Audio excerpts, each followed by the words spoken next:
Welcome to Loathsome Things. Jesus Christ. Horror movie podcast. I am what is known as a co-host.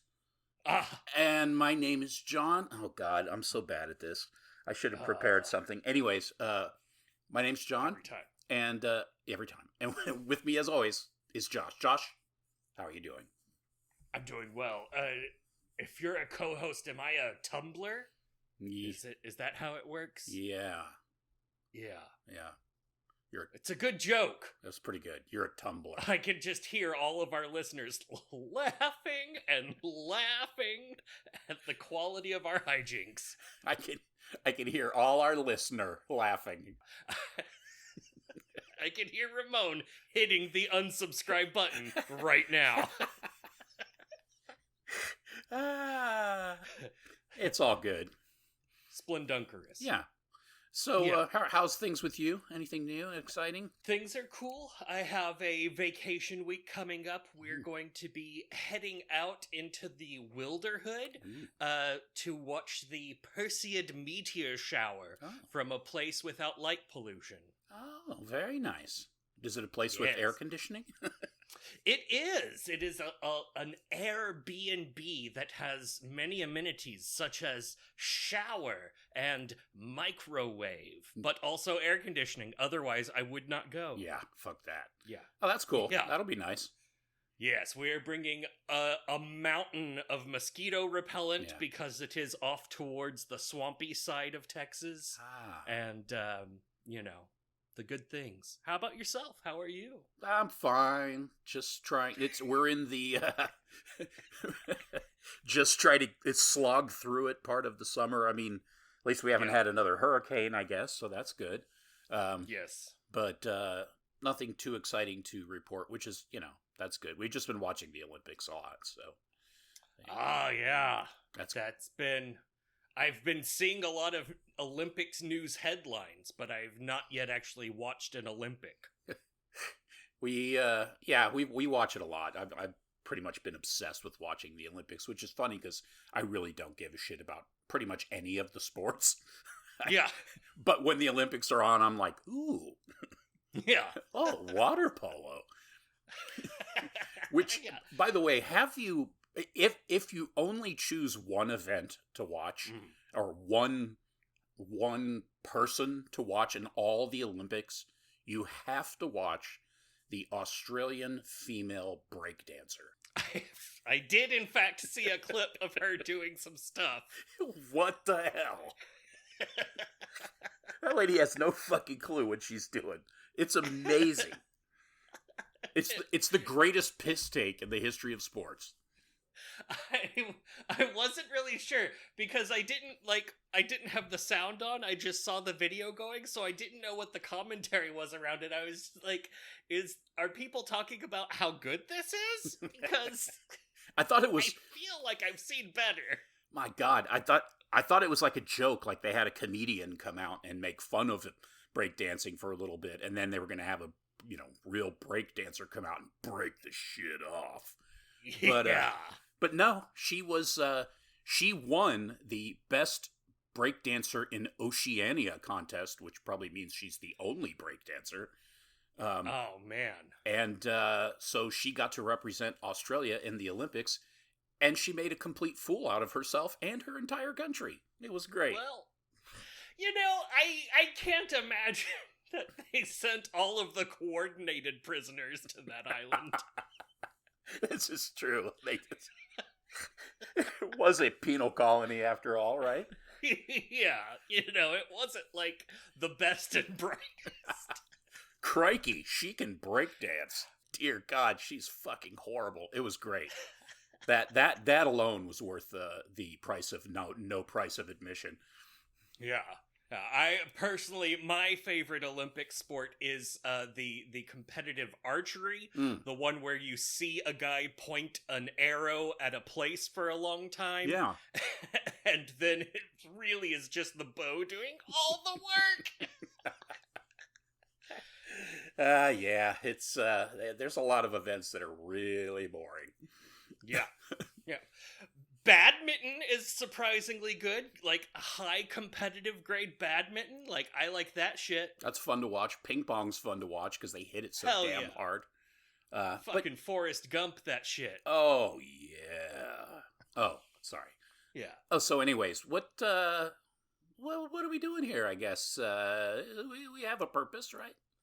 Yeah, here on Loathsome Things, a horror movie podcast. John was kind enough to provide us with a movie to watch, and that movie is Caveat, a 2020 film by Damian Mick Carthy. Yeah, you have to. You got to put the pause in there. Yeah, I didn't get the whole pause thing. It's like, okay, sure, why not? Yeah. But you do. Damian. And then Damian. He spells it weird. I don't know. This is his first feature film. He did a bunch of short films, none of which I watched. And what drew me to this, as I had kind of mentioned on the previous episode, was that he's got a movie coming out called Oddity. And it was being billed as, like it's being written about as if you thought, like I said last time, if you thought that Longlegs was scary, get your diapers out, because, And I watched the trailer and it actually looked really good. So I was like, Then I went to look up the director and found out that he made this movie, which I had been avoiding forever because it has the stupid fucking bunny in it. The cover of this movie did not really represent it very well. No. And then I read some things about it and actually sounded interesting. So I watched it, liked it, picked it. Hey, we're gonna talk about it. And then here we are. It stars a guy named Jonathan French, or as I call him, Iron and Wine. And who that was his first feature, so don't look for him anywhere. Except he is also co-starring in Oddity. Oh, yes, He will be coming up in Oddity, that's true. He'll be coming in Oddity. Oh, my God. Oops. Next up, there's Ben Kaplan, who plays Mo Barrett, a douchebag landlord. Yep. He's been in a bunch of British TV and directed a couple short films. And then there's Layla Sykes, who plays Olga, Barrett's niece, the loopy lady that lives in the house and owns the bunny thing.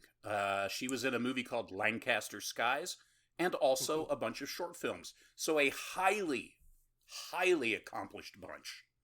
To be fair, Ben Kaplan was in 32 episodes of Call the Midwife. Yeah, that's true. He was also in the Midsummer Murders or whatever that British crime show is called. Which one episode. Hashtag not the murderer. Guy pulling up sock, I believe, was his credit. Good. There's also Inma Pavin as Olga's mother. Yeah, she's the best part of the movie. Yes. And then there's a dog named Chuckles or something like that. I don't remember what the dog's name is. Yeah, Shit Bricks. That's it. Shit Bricks, the dog. So, yeah, that's basically it. I think the movie is actually pretty good. It's a little bit slow at times, probably slower than it needs to be. It's got some issues that we'll go over, but overall, I think it was pretty good. It was creepy, and it's very disturbing in a couple spots, and we'll get to that as well. But absolutely, I'll go ahead and give a quick Arunamadaunimus, but you wanted to say something foist? Real foist. So we want to do who should watch this movie / what mood should a person be in before going into watching this movie. Correct. If you're from Florida and you started a one-man music project named Iron and Wine, and you are a one Sam Beam, this would be a good movie for you to watch. Because you look like the guy in it. And nice. Irish horror movie fans would like it, I guess, because it's Irish. Yep. Very Irish. Yeah. I don't know what the fuck. It's an indie horror. It's it is creepy. I think the average person would probably be bored by it. So Yeah. it's kind of a niche film. I think you want to come into this with a solid level of patience. It is a movie that you have to pay attention to. Yeah. I will also throw it out there that this is going to be a good one for the old headphones because it is very sound oriented. Yeah. It's not really like jump scares. Yeah. But it is like jump scare adjacent. It's not like but it is like ooh, like you know it's coming, and it's not like gonna pop out at you, but it's got the spooks. Yeah. It's very much like a vibe movie more than a story movie. Yes. But it has just enough story where if you're not paying attention, you're not gonna have any idea what's going on. Yeah, that's exactly what I was gonna say. That it's not, if you're watching it and paying attention, it's not hard to follow, but if you even miss like 5 minutes, you're going to be later kind of like, you'll still be, I mean, you pretty much get the gist, but there'll be stuff that you're like, what did that happen? And because you weren't watching 5 minutes ago. Yeah, there's like one specific line near the beginning of the movie where if you miss that line, the whole movie does not make sense. Yeah. The first time I watched it, I liked it, but there were definitely some gaps because I just wasn't paying that much attention at first. So it took a few viewings to kind of get it all in. So I guess if you're a person that isn't very patient as a viewer and just kind of wants to throw something on for fun, like some, like in the background kind of, this movie would be worthless pretty much. Yeah. So, yeah. Exactly. This is for movie dorks who have nothing better to do but really watch a movie. Yeah. Like us. Also for indie movie fans, because this is like a super low budget thing. It sometimes looks low budget, but it's polished for a low budget film. So it's not like you're going in like, oh, this is suspending my disbelief. Like it's good, but it is a cool way to watch a indie. Yeah, definitely. Thing. I mean, it's. Yeah, I mean, you can tell that they didn't have a huge budget, but at the same time, it's professionally made. It doesn't look like one of those, you get those movies every once in a while that they'll put them on Shudder or wherever, where a bunch of people make their first movie. They use like a video camera or something, and they usually bastards. and they usually make it a found footage thing, and it just looks like ass. This didn't look assy, so that was good. Non-assy. Yeah, kudos, Damian. Damian McCarthy. Yeah. Oi. Oh, shit. All right, and so now, without further ado, John's loathsome summary. Oh, here we go, kiddos. Well, I don't know if I said that. A weird lady in a shitty house follows an equally shitty drumming bunny toy to the basement where she cuts a hole in the drywall and peers into the black. You get the little bit of credit sequence. And then we are faced with a total loser and partial amnesiac Isaac, who agrees to take a sketchy job from his former landlord Barrett, or Mo. She calls him Mo, he calls him Barrett, whatever. He has to watch over Olga, the one staying in that house, which is her parents' dilapidated shithole house on a tiny island, accessible only by rowboat. We find out that her father committed suicide in the basement, and her mother vanished 8 months ago. Great! For no good reason at all.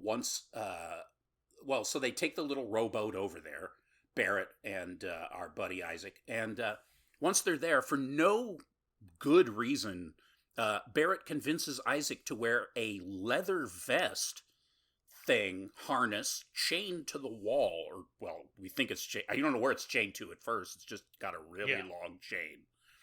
Restricting his movement to, he can't leave the house, and he can't make it to Olga's room, because as we find out, Olga is a fucking nutbag and has fits.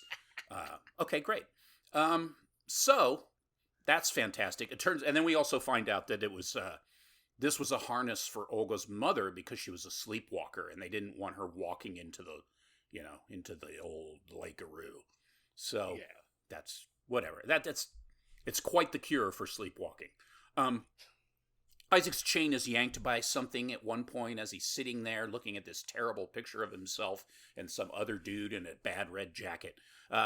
He tries to go to sleep later, but is startled by a creepy painting that falls off the wall and lands on the floor. He turns it towards the wall because it's a creepy painting, tries to sleep again, and peeks over at it again and sees that it's now facing him. He puts it back facing the wall. It falls again, wakes him up, and this time the eyes of the girl in the creepy painting are more creepy. Okay. And we hear some whispery voices. Olga, meanwhile, tells Isaac... Did you hear something? Olga tells Isaac about her dad's claustrophobia and how her mom convinced him to wear the harness for a laugh, for a giggle. And then she swallowed the key. He went down into the basement for a reason that we don't know. He just went into the basement. And he came up and discovered he was locked in the basement.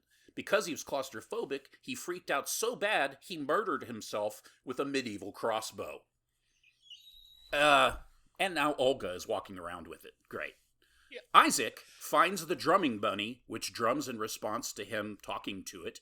And then he finds his way to the basement door, basement because the door swings open behind him. And we get a little jump, not scare. And then then the bunny gets really excited and is doing like a drum solo, so he kind of realizes it's important that he goes into the basement. He investigates while carrying a fireplace poker. Ding! Yes. He sees the drywall hole that Olga had cut earlier and peers into it, finding the mummified-ish corpse of Olga's mother, wide open eyes, shiny and moist, key around her neck. Rape. Yeah, big old teethums. Yeah. She looked great, actually. Yeah. And very upsetting. He goes over to Olga's room and discovers there's a phone in there, goes through this weird crawl space, the house is full of it, and reaches through a vent that he pops out, and takes the phone and calls Barrett, because he had lifted Barrett's business card out of the car before he went to the island. Great. He calls him, and... Barrett's like, I'll take care of it. Did you call the cops? Or no, he says, what, can you call the cops? And he's like, I'll take care of it. Great. Yeah. So he hangs up, and then she's like freaking out, and let's see, what is it? What's the deal? Oh, he locks her in her room. That's right. And then she telecoms him because they have a intercom system in the house. Okay. And she tells him that Barrett and her dad, that he's been in this house before, but that Barrett and her dad killed the mother, walled her corpse up, and now he's in deep doo-doo because he just outed himself. Yeah. Well, no, I don't think she tells him yet that he'd been there before, but whatever. Yeah, so it's great. Meanwhile, while he's talking to her, there's a noise down the hall, and he turns around. It sounded very much like a person's walking or taking a step. That part's over. Olga busts out Isaac's what turns out to be brother's red yellow leather, red biker jacket, and tells him that he is the one who locked her dad in the basement. Moments after telling him that her dad did it with her mom would. I didn't understand it, but anyways, yeah. Yeah, psych, you're the one who did it. Okay. And then he killed himself because of his claustrophobia.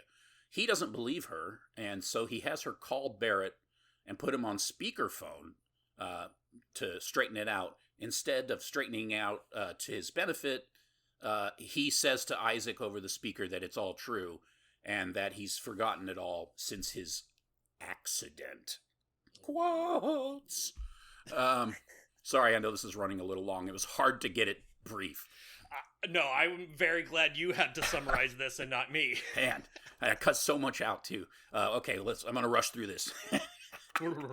Isaac reaches through the wall hole and gets Olga's dead mother's key, and then he vests Olga up during one of her fits where she just sits there with her hands over her eyes and she's like catatonic or something, I don't know. He tries to call somebody on the phone and then realizes she's ripped out the line. And then we have a flashback to Isaac and Barrett making plans to lock the dad up until he kills himself. That, at least, hopefully. Isaac is clearly now, he's starting to come back to him, I guess. Or it's not. You can't really tell. I think it is. But I'm not really sure. But I probably did. But I don't really know. It's really... who could say? Woo. Olga, in the meantime, gets loose and is now gallivanting about the house with the fireplace poker, and picks up the crossbow, which I guess Isaac just left laying around for some reason.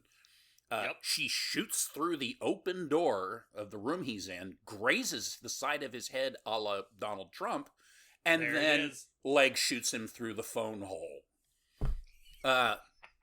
More flashback of Isaac arriving at the house. He hears laughter. He walks in. Hello? There's nobody there. He hears laughter somewhere in the back. He goes to the kitchen to write a little note, and that's basically warning them, of the situation, that Barrett wants her dad to be killed or die or kill himself or whatever magical way he's going to die in the basement. He goes down into the basement, finds the crossbow. He gets into the crawl space, finds the dad hiding-ish, sort of wandering-ish, I'm not sure, in the crawl space with arrows going through his head from the chin up. Is that what was going on? I really could not tell. I couldn't really tell. He was bloodied and didn't look like he was having a lot of fun. No. So, he did what any sensible person would do and got the fuck out of there. Not the father, of course, Isaac. Fuck the father. So then, I forget where he is, but Isaac, there's like this little, he's in the bathroom. He's hiding in the bathroom because he's been arrowed up. And then another fucking wall hatch in the House of Horrors just slowly opens, and Isaac just crawls in there, into the crawl space. It's disgusting and wet and has cables, and it's very narrow and gross. And he's kind of like, my leg is really hurty. And then he looks up and all of a sudden the mom peeks up and looks at him and then whips down. It's so good. It's so good. It's so upsetting. You totally know it's coming too, and it's still just like, oh my God, that was horrible. Yeah. He freaks out. No, he doesn't freak out. That's right. He just kind of goes on with his day, which makes no fucking sense.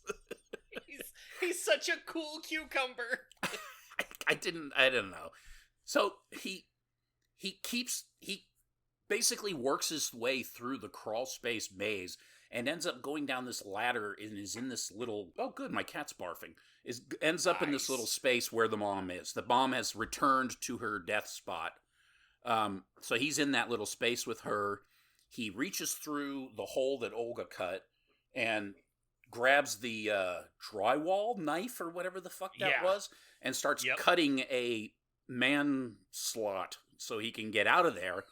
And then suddenly Olga shows up. So he's hiding, hides back into the space.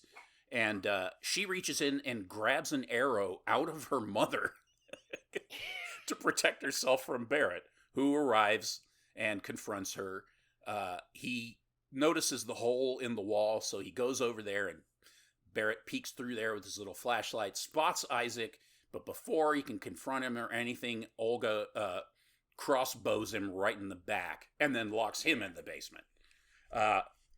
Barrett is then the weasel that he is, tries really hard to convince Isaac that he should help him, that they can do this together and get away. And then he sees as Isaac is slowly cutting himself out of the wall, the blade is coming through nice and slowly, and then all of a sudden the intercom lights up and it's Isaac. He's not cutting himself through the wall, and now Barrett is really freaked out. And he hides around the corner, and then slowly shifting into our view is Mom's corpse, and her eyes are bright red. Yeah. Like she's mad. Like, her pupils were red. It was like, what, did she turn into the devil? I don't know. Yeah. Either way, that guy's fucked up. Yes. You hear him, as I put, he whimpers like a little bitch. Next morning, Isaac gets out of the house somehow, and as he's freeing the dog, who's been strapped in the yard this whole time, Olga just comes out and kind of stands in the doorway, and they look at each other, and movie's over. Yeah, that's like, oh, okay, nicely done, Damian. Well played. Yeah. It's yeah, that's a summary, kind of. I mean, there's other shit that happens, but gives you a pretty good idea of what went on. Yeah, I liked it. It was good. I do have some questions. yeah. It's very confusing. It's like, I have a lot of questions. I mean, starting with just the mother. Why does she come back from the dead? Just because she's so pissed off she wants revenge? I think that one's just because it's a horror movie, Yeah. and if you don't have that going on, then it's just really depressing. It's just supernatural shit, yeah. Yeah. If you don't have that, then it's just an abused niece in a house with two dudes. Yeah, why? I mean, I get that. I know why she wouldn't want to leave just because she's a nut. But how would she be able to take care of herself in a house that has one can of cat food and, like, the vines from outside are growing into the house? I mean, it's clearly an abandoned house that they found somewhere, and they decided to shoot in this house. But somehow the house has power, like, and a working intercom, and the world's largest crawl space system. I don't know. Yeah, there's a lot of internal continuity that doesn't work, but I will say for that, though, Barrett did say that he hasn't been able to figure out how to prevent her from going to that house. Yeah, that's true. And so it is really like, he's like, my niece is troubled, and she keeps going to this house, and I can't figure out how to prevent her from doing it, so would you go keep her company? But then everything about it, like, that's not the only thing that doesn't make sense. Like, if you're gonna try to keep someone from sleepwalking into the lake or wherever it is that they're, like, why is the chain just the right length where you can go to most of the house but not certain parts? Like, why? Like the bathroom? Yeah, like, why wouldn't you just have a harness and, like, chain them into their room? That made no sense. And he couldn't get into her room. And the excuse they gave him was, the chain was intentionally just long enough so that you couldn't get in there because she had mental problems. But that's not what the chain was even for. It was supposedly because the mother was a sleepwalker. And by the way, the mother was completely out of her fucking mind. Like the scene where you're hearing her describe how the dad tries to get the key from the mother and she swallows it. And then that face she makes when she's laying on the floor, it's like, dear God, what is wrong with this woman? Yeah. It's not a surprise that their daughter ended up with severe traumatic problems. Jesus Christ, that may win the prize for the world's most dysfunctional family. Yeah, it's up there. God. I left out a whole bit where during the flashback sequence when Isaac, he's at home and Barrett comes to talk to him about how this is going to go, because it's a flashback. This is before all this stuff goes on. So he's coming there to talk, like, finish up the plans, but that's what he says he's there to do. But then he shows him the note that he wrote, and he's like, you were going to warn them, or, so that blah, blah, blah. And Isaac's like, yeah, that's right. Yeah, that's right. Which already didn't make any sense. And then he goes, I'll let you think about it, and I'll come back. And then he leaves, more quotes, and Isaac goes out onto his balcony and is like topping off a bottle of scotch when in his socks, Barrett is sneaking in behind him, and obviously the implication is that he pushed him over the rail and that was his accident that gave him the amnesia. The convenient amnesia which Barrett is aware of and somehow there were too many things that just fell into place that made no fucking sense at all. Yeah, he suffers from conventia.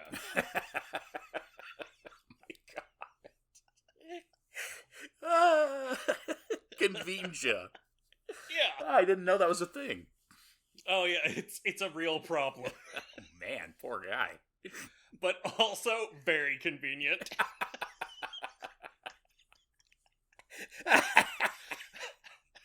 Oh my god.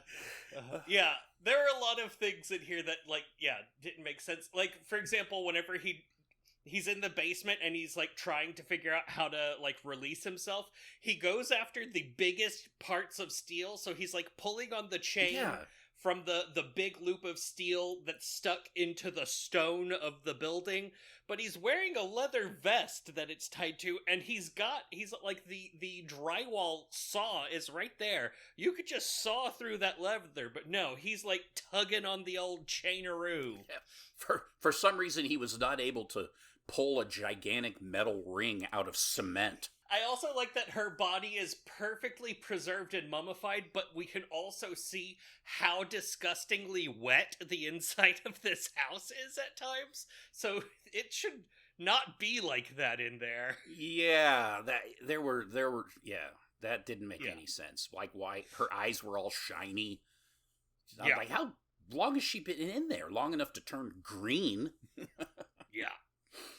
Yeah, but I mean, there is also, like, so yeah, the plot doesn't make sense. This movie is like a murder mystery, but by the end you're like, yeah, none of that. That's not good. Yeah, that's not good. Yeah, the whole murder mystery part was kind of bogus. The payoff was the best part. Yeah.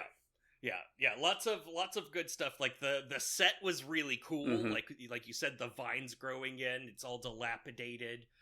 The dated yet thorough intercom system that's completely incongruous but awesome. I also like that it's, like, very sparsely decorated. Like, every room is empty except it has, like, one table in the corner with a single vase on it or something. Yeah, that house was a fucking nightmare. Yes, all on its own. Oh, man. And then there's the bunny. You know, the ectogizer bunny, I've been wanting to call it. Nice.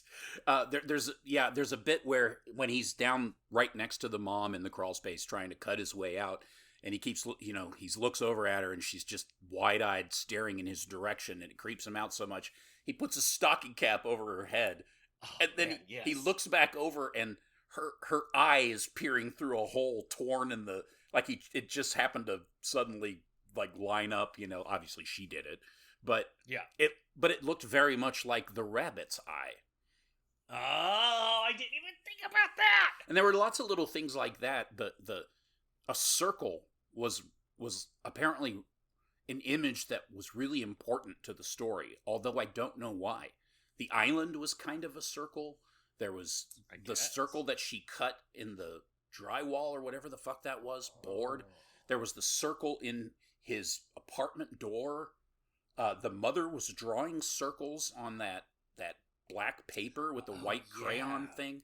But there's no explanation as to what, or even really a hint at what those circles represent. The only thing I can think is, you know, something coming full circle, which would be this poor sap figuring out, you know, that he's been duped back into something that you think. I mean, it is kind of cool that he doesn't know what happened. Then when he finds out what happened, he feels bad. Then he finds out that his conscience actually, you know, propelled him to do the right thing, and it all went south anyway.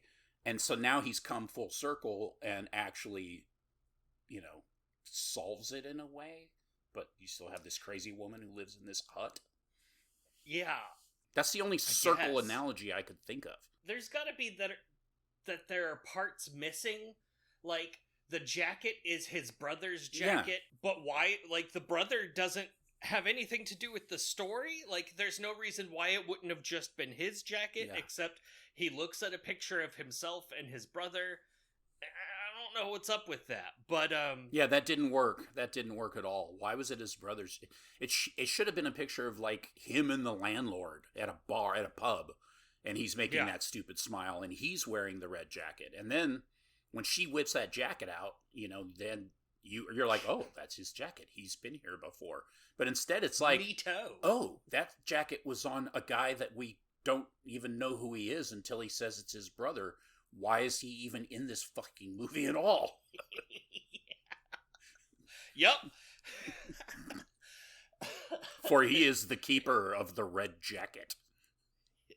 I do like when he's crawling around at the end in the crawl space, he's wearing the red jacket, and it's just getting all of this horrible white schmutz all over it, because he's just crawling through, like, old, like, concrete water, and it's gross. He looked exactly like somebody who had been stuck in a horrible crawl space. Yes, he did. He was filthy from head to toe. I do want to go back to that moment with her peeking out through the skull cap, because for me, I feel like that is a contender. I feel like that is the centerpiece of this movie. It's up there with, like, the scariest scenes in all moviedom, because they set it up real well. He kept looking back at her, and she kept moving just a little bit, like imperceptibly, little motions. Then he puts the skull cap on her, and he looks back, and the skull cap has been ripped open, and you can even see from the way that the fabric is that it's been pulled away from her and out to the sides, but she's just motionless and staring at him through there. And it's just that moment of menace and not knowing. Like, you don't know, like, okay, now I don't know what the rules are, and I don't know what the intention is, and I'm still locked in here with her. Like, that, chef's kiss. That was the most amazing moment in this movie, and, like, super worth an hour of I have no idea what's going on. True. Easily. Yeah, true. That's why I recommended it, because I thought, it's a little bit of a change of pace from stuff that we've been doing, even though that stuff is so much, talking about, like, goofy movies are just so much fun to talk about. Yep. But at the same time, this little thing popped up, and I thought, hey, you know what, this would be good. Just wasn't on my radar before, But yeah, you're right. I mean, if you take the supernatural elements out, of course you have to have it end a different way. But other than him spotting her in the crawl space with the hat thing, and then her coming back, those are the really, well, I guess the rabbit, but I don't know what the fuck. Yeah, and then the rabbit. But other than that, there's nothing supernatural in the movie at all.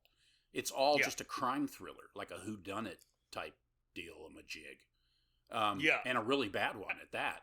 But, I mean, a good idea, actually. It just wasn't, I guess it just wasn't very, very well written, to be honest. It needed to be tightened up, and there were some loose ends, and there was some other stuff that really needed to be clarified. Yeah. Even with the rabbit, like, the rabbit isn't necessarily supernatural. It could just be a kid's toy that's barely working a little. Yeah. Like, we know that we see her using it basically like a Geiger counter to, like, find her mom. But, even then, the, like, rules for how that work doesn't even stay the same over the course of the movie. Yep. But it could be nothing. But it is also the thing in the movie that, like, looks the best, other than the mom's corpse. It's like this, like, super creepy. It almost takes you out of the movie, because everything else is kind of drab and like low resolution and sticky.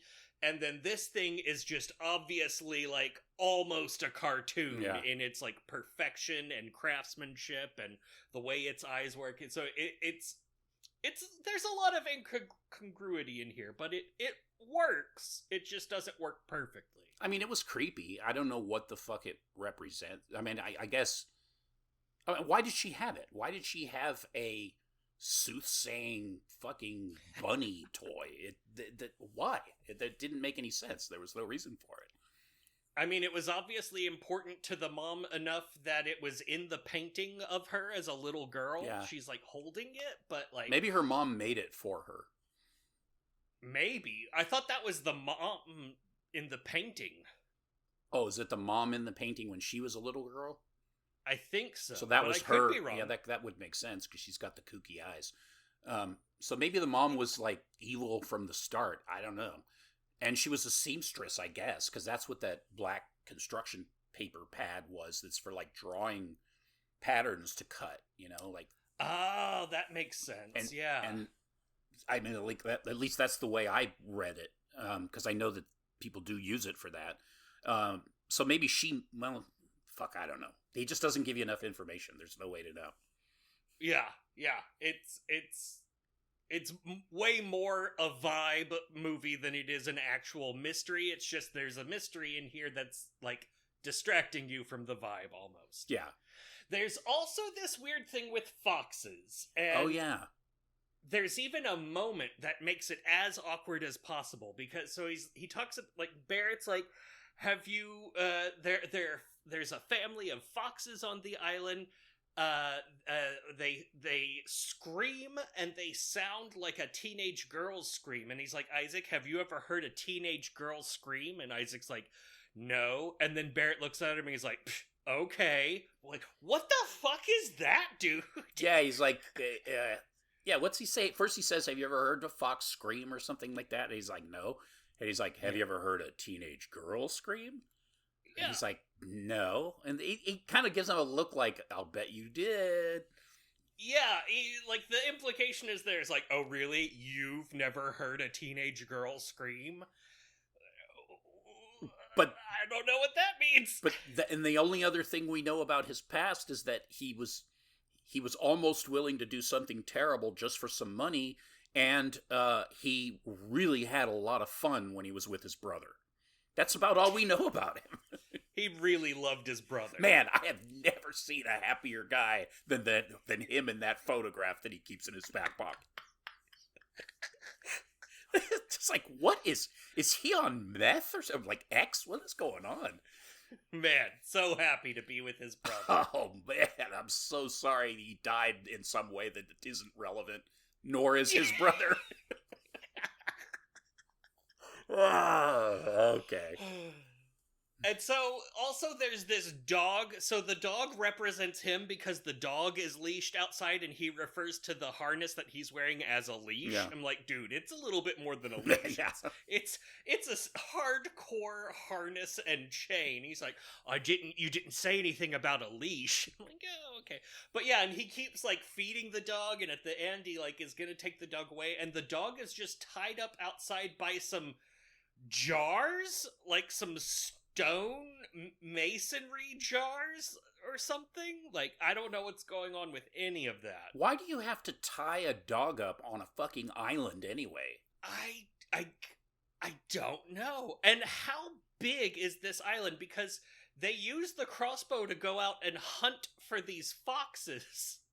And like, how big is this island? Like there's even, you can see on the harness, there's like, the leatherwork has a fox on it, or possibly a bunny, but it's probably a fox.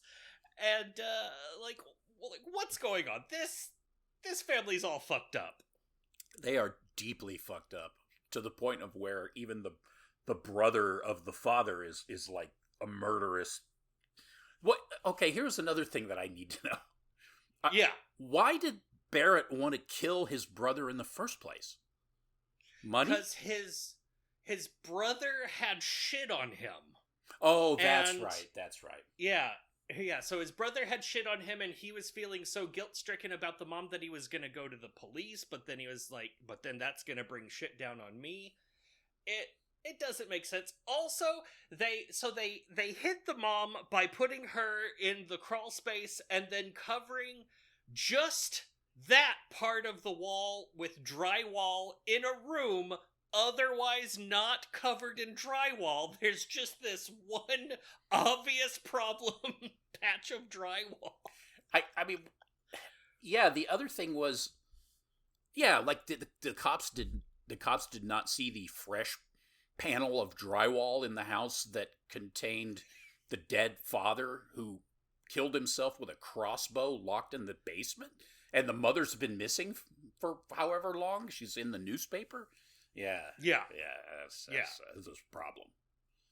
It's a problem. Yeah. But hats off to McCarthy, because he just didn't give a shit. Yeah, I mean, I dig it. I dig this movie. There are all kinds of problems, but you know what? We're talking about it. We're talking about You it. don't hear Damian McCarthy talking about our movie, do you? Yeah, but if he saw it, he would really like it. Oh man, he would be like over the Irish moon about it. He'd be like, well, tippery too. Good.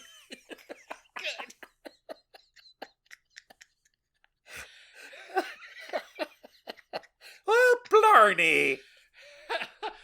They spelled their name so weird. It's good. It's good. Oh my God. You can make fun of the Irish because the British told us it's okay. Potato eaters. Oh, yeah. There was no famine, folks. It's fine. It's fine. Everything will be fine. There's also, this movie has a problem with time and space. Like, it doesn't really do a good job of describing the passage of time. Like, remember in, what was the one where it's like past the Civil War and he's a fucking Wendigo? Ravenous. Ravenous. So you remember when he's in the hole and it's like maybe he's been down there one night or maybe it's been multiple nights? That's the same thing here in this movie where he, like, whenever that painting stuff is going on, it's like him laying down in a room and then all of a sudden we look outside for a while and then we hear the thump and it's back in his room, and so that's how it's supposed to show that time has passed, but it feels like no time has passed. So it's very strange. I feel like maybe Damian was going for some of this to reflect Isaac's own confusion with what's going on and his own lack of memory, but it didn't feel like that was the effect that got through. Yeah, Isaac never really talks about having gaps in his memory. I mean, he knows he has them. We know he has them. Yeah. But he never talks about it. It doesn't even seem to bother him. You know? Yeah. Speaking of things not bothering him, let's talk about pain, because it doesn't really seem like things hurt him in the moment. Like, he got his finger all borked up, and his verbal reaction to that was, and that's it. Crack, snap. Yeah.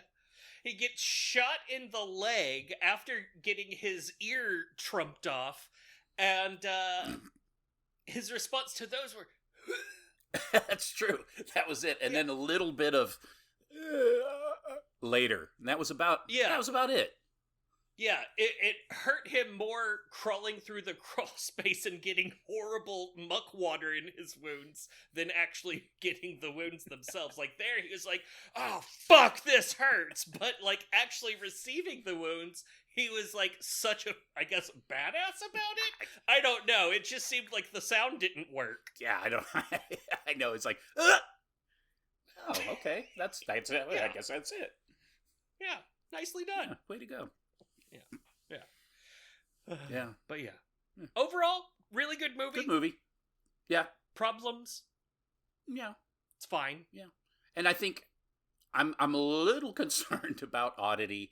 The trailer does look really good, but I definitely see where it could also be convoluted. Like, even the trailer seems to have a little bit too much going on in it. You know, it's like, let's get this tighter.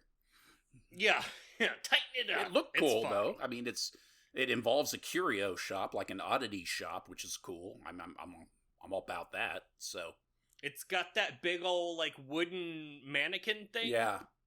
Yeah. I think so. Is that right? Yeah. Hey, Yeah. Why not? Yeah, it's true. Go forth with that assumption in mind. Tell other people that's the case. Well, frothing's my losh.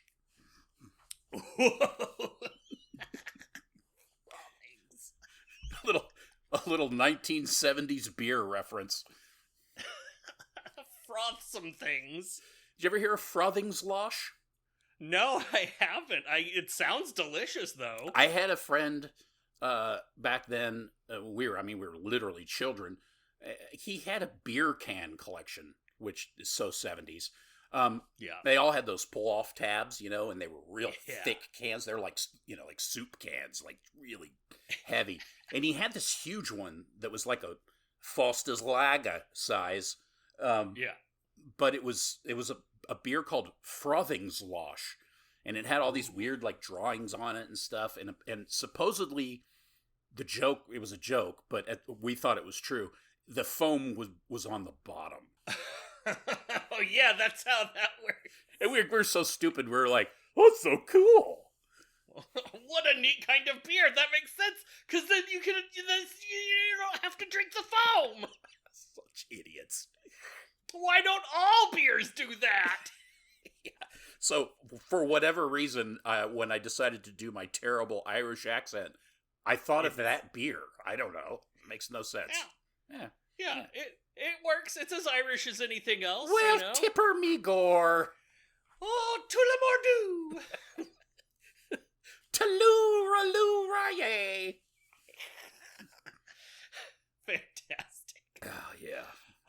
Anything else for this movie we need to go over? No, I don't have anything else about it. Did you watch anything horror-y or worth talking about? I did. I followed up on your recommendation and I watched Arcadian. The Arcadian? Whatever. I think just Arcadian, I think. Yeah. I really dig the fact that the cover for that movie is a picture of Nicolas Cage from not that movie.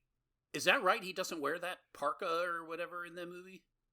In the movie, he's like an old man. He's got like chin fat and is looking chunky. And in the cover, it looks like a Willy's Wonderland leftover photo with him shaven. It's like, what are we doing here? Why is this? I would have watched this movie quicker if you had like the good Nicolas Cage instead of the slickless Cage up on the cover. I never even thought about it. That's crazy. I guess you're right. Yeah. That's weird. I don't know. Did you like it at all, or? I did. I mean, I felt as a movie, it's pretty by the numbers. I just thought the monsters were really cool. The monsters were really cool. Like the disgorgy tummy part, like that was aces. And the chop. That I wanted to dislike because like that was what made the monsters feel like a video game monster instead of a movie monster. Mm-hmm. But also, you got the wheel of Goofy, and it's like, oh, I just need to get over it. Like that's fine too. It's all great. Like, and then you get the burning wheel of monster. Like, yes, let's please more for this. I think the reason why I liked it was because I was dead set on I was gonna hate it, and but I wanted to watch it anyway. And then when it came on streaming, I'm like, well, here we go, and. And, when it was done, I was like, let me see. Do I want to kill someone? No, I don't think I do. Wait a minute. I think I maybe liked that movie. Yeah, like, do I want that person to make another movie? Yes, please make another movie. Yeah, make another movie. Get a unique story this time, and, but really horn down on your ability to come up with monsters that sound terrible on paper, but look badass on screen. Yes. Maybe the next one can be Porky Pig inspired, where they are just all bottomless. I had done a search for the movie before I saw it because somebody was asking me about it, and they pulled up this monster that was not in the movie, and I had read somewhere, like one of the first things I read about the movie was that it was a monster movie. It was very much a monster movie, and the monsters were really cool. And then I saw that picture, and I'm like, that monster is not really cool. That looks really stupid. It looks like every Hollywood big-jawed, spiky-toothed alien monster with drool. Yeah. And then I read this thing about, I read something in Reddit where some guy was like, I really like the fact that he modeled them after Goofy. And I'm like, this is Reddit. This is such an example of why Reddit is so poisonous. And then I looked it up and it was like, he really modeled it after Goofy. Yes. And it did. They do kind of look like Goofy and yet are very disturbing. They got that goof in there. I dig it. I'm trooping with the goof. Trooping with the goof. Yeah. Oh, man. What about you, John? Have you been watching or consuming anything worthy of note? No, just well, yeah. I mean, I just watch-wise, I've only been watching the Olympics. Yeah. Just listening to a bunch of audiobooks, but I got away from the horror books for a little while, just kind of to take a breather. But what did I listen to that was horror-wise? Nothing really great. I'm waiting on some stuff to come through. There's a new book by this author that I really like that I'm waiting on. I got it on hold at the library, and then Nice. I've got a bunch of Stephen King books on audio that I'm waiting to. They're all on hold, but I'm suddenly like interested in Stephen King books for some reason. Nice. Yeah, so yeah, not much to report. Yeah, That's okay. I have our next movie queued up. I think you're gonna be happy with it. Okay. I think we're gonna have a lively conversation about it. Because 2 weeks from now, Yes. John and I, we're gonna get to the bottom of, is it a masterpiece or is it a complete shit show? We're going to review Stanley Kubrick's 1980 rendition of The Shining. Oh. Speaking of Stephen King. There it is! Oh. Whenever you said it, I was like, oh yeah, one and done. Segway. Oh man, well yeah, I'm not even going to say anything about that movie, but I'm really excited to talk about it. Yes, and don't you worry, listeners, we're only going to talk about the movie. We're not going to talk about any trivia. That's right, pure analysis. Yeah, zero behind the scenes. Not even a little bit. We're not gonna talk about Stephen King's reaction to it. None of that shit. No, we're not going to talk about Shelley Long. We're not going to talk about the cheese sandwiches. No, Nope. Just pure cinema speak. Not gonna talk about the documentary based entirely on this movie, and we're not gonna talk about any of that stuff. None of it. No, we're not going to talk about the more faithful to the book miniseries. Oh, we're definitely not talking about that.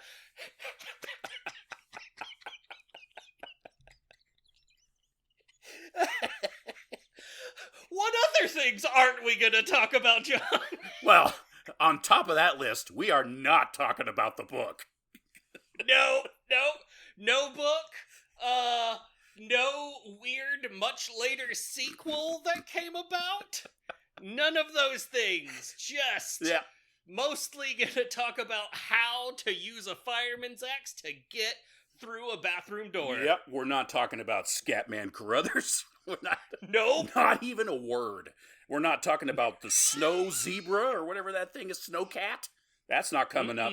And I promise you, you will not hear these two words in any order whatsoever throughout the entire episode. Ewan McGregor. None of that? Nope. We're not going to talk about which hotel is which and which one is the one that was filmed or the original or who might have stayed at one or gotten an autographed soundtrack. Why would we? Who could say? Nope. Just pure film analysis here on Loathsome Things in 2 weeks. Autographed soundtrack. Oh no! Oh god! Old memory.